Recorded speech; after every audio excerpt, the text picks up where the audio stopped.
नमस्कार। आज मैं फिर आपके सामने अपराध की एक और घटना लेकर आया हूं। आज की घटना हालिया है, बिल्कुल हाल फिलहाल की है। प्रदेश है मध्य प्रदेश, जिला है राजगढ़। राजगढ़ जिले के भोजपुर थाना के रिछाड़िया गांव से सवेरे करीब 7:30 बजे थानाध्यक्ष को या थाना प्रभारी को ये सूचना आई कि रिछाड़िया गांव से थोड़ी दूर पर बाहर की तरफ जो पेड़ हैं उनमें एक नवयुवक की लाश फंदे से लटकी हुई है। प्रेमा फेसी ये आत्महत्या लगती है, लेकिन गांव वाले उस युवक को पहचान नहीं पा रहे हैं। खैर, आत्महत्या को मैं पहले बता चुका हूं, पुलिस बहुत सीरियसली लेती नहीं है, क्योंकि किसी आदमी ने अपने से अपनी जान दी है। क्राइम का कोई पहलू इसमें नहीं आता है। हालांकि बहुत बार आत्महत्या के ये मामले बहुत गंभीर हत्या में परिवर्तित हो जाते हैं।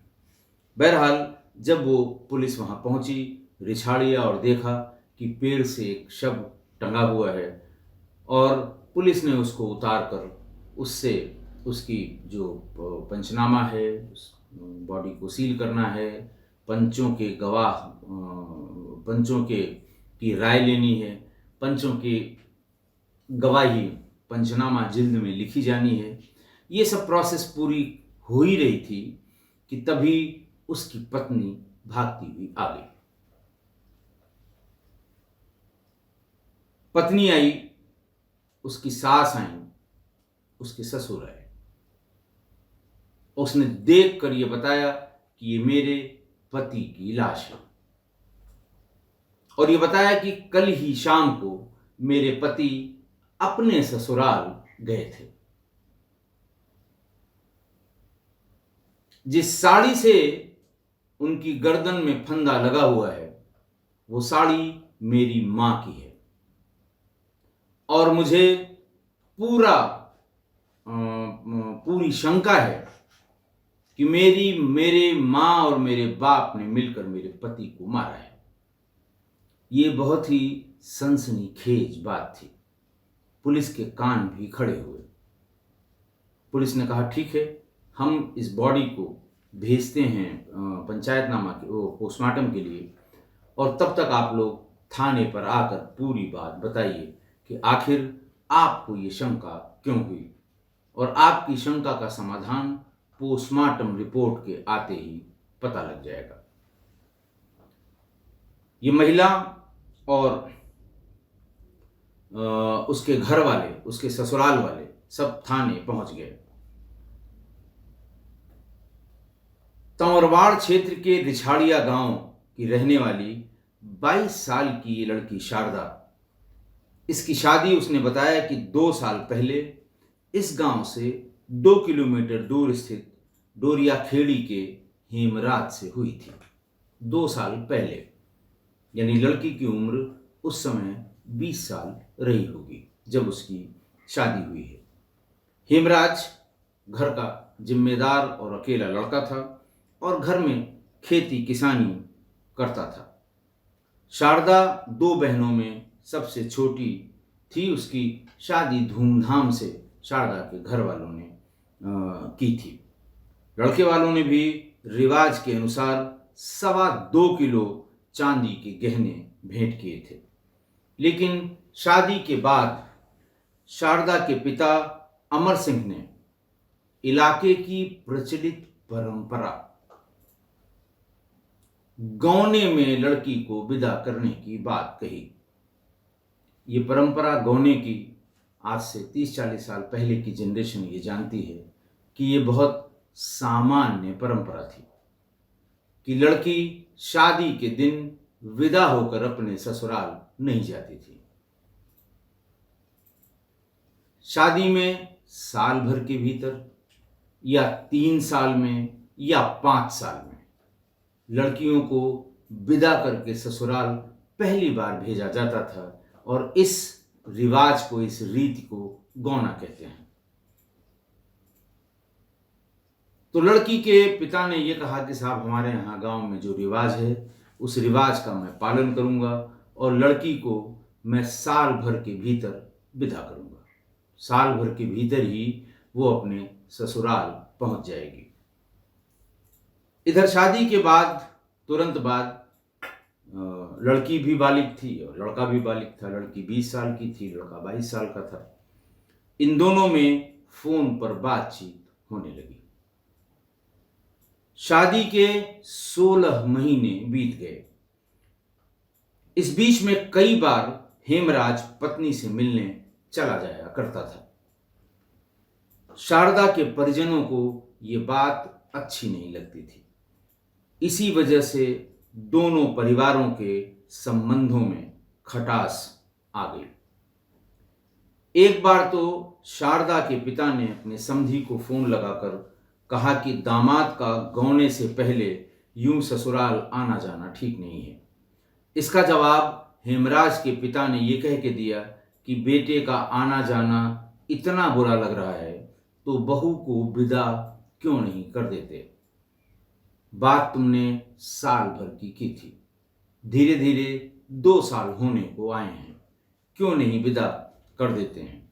और इसी बहस के बाद दोनों परिवारों के संबंध बिगड़ते चले गए। लेकिन इसी बीच एक दिन शारदा के पिता को यह कहते हुए सुना गया कि मुझे अपने दामाद और उसके परिवार वाले पसंद नहीं हैं। ये पूरा गांव इस बात को जानता है कि भाई हम नहीं भेजेंगे क्योंकि हमें दामाद और उसका पूरा परिवार पसंद नहीं आ रहा है। ये सुन के शारदा परेशान हो गई। उसको लगा कि मेरे माँ बाप और हेमराज के माँ बाप के इस नाक की लड़ाई में ऐसा न हो कि ये संबंध विच्छेद, जो गांव की पंचायत बैठ के संबंध विच्छेद न करा दे। उस बात से वो इतनी परेशान हो गई कि उसने ये कहा कि हेमराज से कहा कि वो उसे साथ ले चले। जब वो आया मिलने तो उसने कहा वो उसके साथ जाएगी और अगर तुम मुझे अपने साथ अपने घर नहीं ले गए, यानी शारदा की ससुराल, तो वो जान दे देगी। इसके बाद एक दिन शारदा के परिवार वाले किसी काम से बाहर गए हुए थे और इसी बीच हेमराज को उसने बुला लिया और बिना घर वालों की इजाज़त या बिना घर वालों की जानकारी के शारदा अपने ससुराल हेमराज के पास चली गई। जैसे ही ये लोग लौट के आए और इन्हें पता लगा कि उनकी लड़की बिना किसी जिसको कहते हैं धूमधाम से या बिना किसी परंपरा का निर्वाह किए हुए अपने ससुराल चली गई, तो वो उसने घर वालों ने बेटी और उसके ससुराल वालों से सारे रिश्ते तोड़ लिए, यहां तक कि उनसे बातचीत भी बंद कर दी। इतने तल्ख हो गए ये संबंध। इसी बीच में 23 अप्रैल 2023 को हेमराज की मोबाइल पर उसके ससुराल से, यानी शारदा की मां राधे बाई ने फोन किया और कहा कि जो तुमने 2.25 किलो चांदी के गहने दिए थे, हम वो वापस करना चाहते हैं। तुम आज ही घर आ जाओ और अपना सामान, अपनी चांदी वापस ले जाओ। मुझे नहीं ज़रूरत है अब इस सामान की।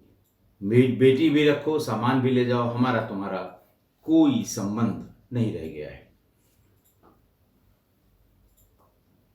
लेकिन जब वो जाने को तैयार नहीं था, उसे कोई शंका सी लग रही थी हेमराज को। लेकिन उसने फिर शारदा से कहा कि तुम्हारी माँ का फोन आया है और इतना नाराज हैं, तुमको पता है, बातचीत भी नहीं करते, और फोन तुम्हारी माँ ने करके ये कहा है कि केवल तुम्हारी दी हुई चीज एक गहना हमारे पास है, उसको भी ले जाओ, चांदी के 2.5 किलो के गहने। शारदा ने कहा कोई बात नहीं है, चले जाओ। अगर वो कोई रिश्ता नहीं रखना चाहती हैं तो जो सामान तुम्हारे यहाँ से गया था उसको भी वापस करना चाहती हैं, जाओ, उसको ले आओ। शारदा की बात मानकर उसका पति उस गहनों को लेने के लिए अपने ससुराल चला गया। इसके बाद परिजनों के पास हेमराज का फोन आया। उसकी पत्नी शारदा के पास, और अपनी मां को उसने फोन किया। उसने कहा कि ससुराल वाले मुझसे मारपीट कर रहे हैं और मुझे ऐसा लगता है कि वो मुझे जान से मारना चाहते हैं। जैसे ही ये बात, हेमराज की ये बात उसकी पत्नी शारदा ने और उसकी हेमराज के माता पिता ने सुनी, वो सारे भागकर उस घर में पहुंचे। 7 बजे चचेरा भाई, 2 बहनें, ये सब रिछाड़ियाँ भागकर पहुंच गईं। जब वहां पर वो पहुंचे तो वहां पहले से मौजूद हेमराज के ससुराल वालों ने भीषण पथराव कर दिया और मारने को दौड़े, और सभी ने जान बचाकर वहां से जाना ही उचित समझा। इस बीच में उनकी नज़र हेमराज को ढूंढ रही थी, लेकिन वो कहीं नजर नहीं आया। परिवार वालों ने सोचा कि जैसे हम लोग जान बचाकर भागे हैं, वो भी कहीं जान बचाकर भागा होगा, और ऐसा मानकर वो सब वापस चले आए। और अगले दिन रविवार का दिन था, और गांव में ये बिल्कुल जैसे कहते हैं ना, लहर की तरह ये समाचार दौड़ गया कि रिछाड़िया में पेड़ में किसी आदमी की लाश टंगी हुई है। शारदा और उसके ससुराली जनों को यह अंदेशा पहले से लग रहा था। वो भागकर वहां पहुंचे तो देखा कि वो हेमराज की ही लाश थी। वहां पहुंचकर उसने वही बात बताई कि मेरे माता पिता हेमराज को और उसके परिवार को केवल नाक की लड़ाई की वजह से पसंद नहीं करते थे, और वो मुझे इसीलिए ससुराल भेजना भी नहीं चाहते थे कि इनका स्टैंडर्ड हमारे जैसा नहीं, इनको बोलने की तमीज नहीं है, ये अच्छे से बात नहीं करते हैं, इनको बोलना नहीं आता है। दुनिया भर की बहाने वो बताती रही। और इसी बीच में वो 4 महीने पहले, यानी जो बात तय हुई थी कि 3रे साल में वो गौना करेंगे, तो इसलिए वो 4 महीने 3रे साल के बकाया थे, तभी वो भागकर अपनी ससुराल चली आई थी।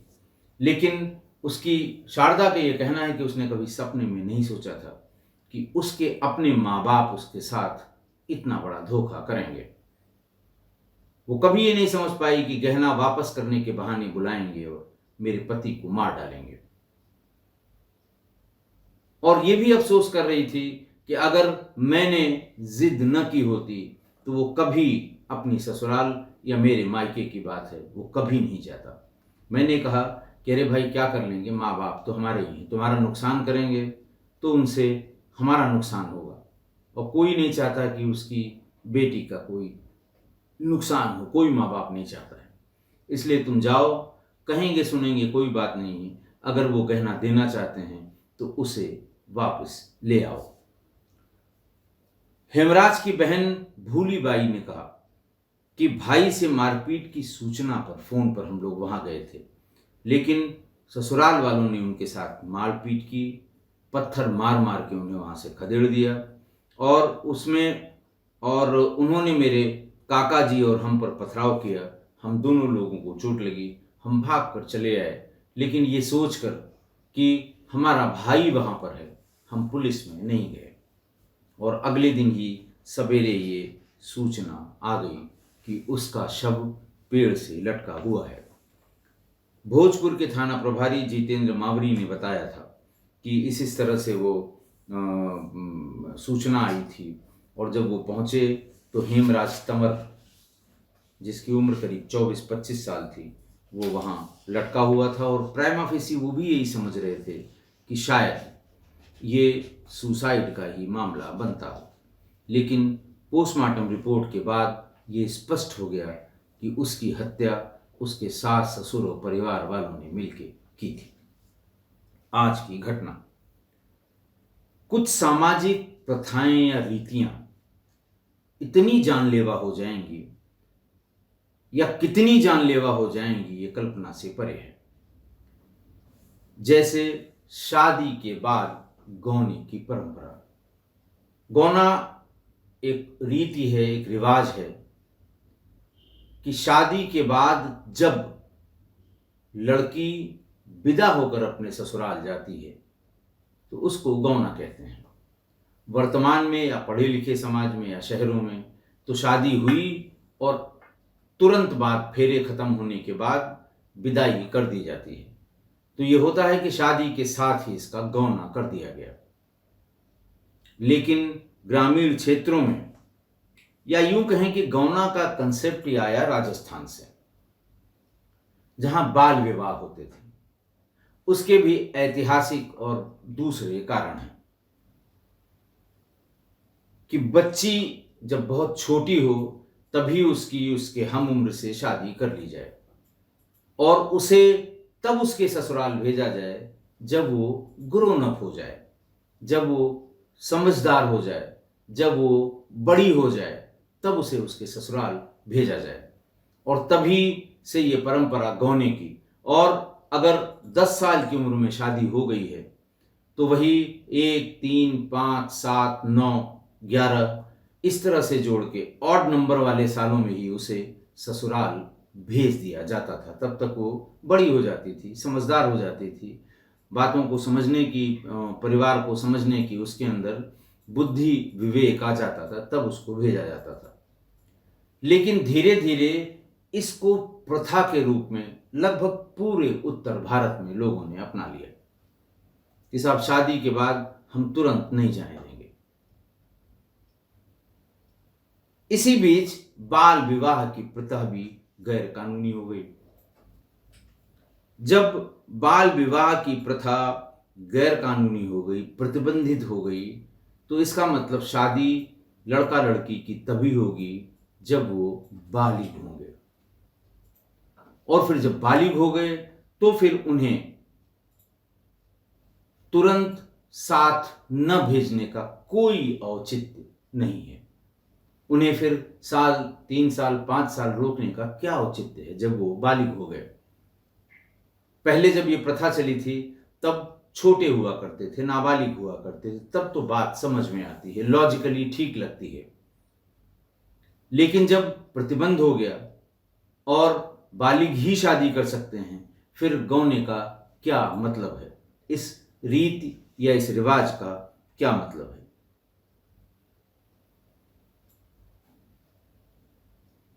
तो मैं किस्सा कोई परिवार से, या जो लोग भी इस प्रथा के समर्थक हैं, पुराने लोगों में तो ये बिल्कुल सही था।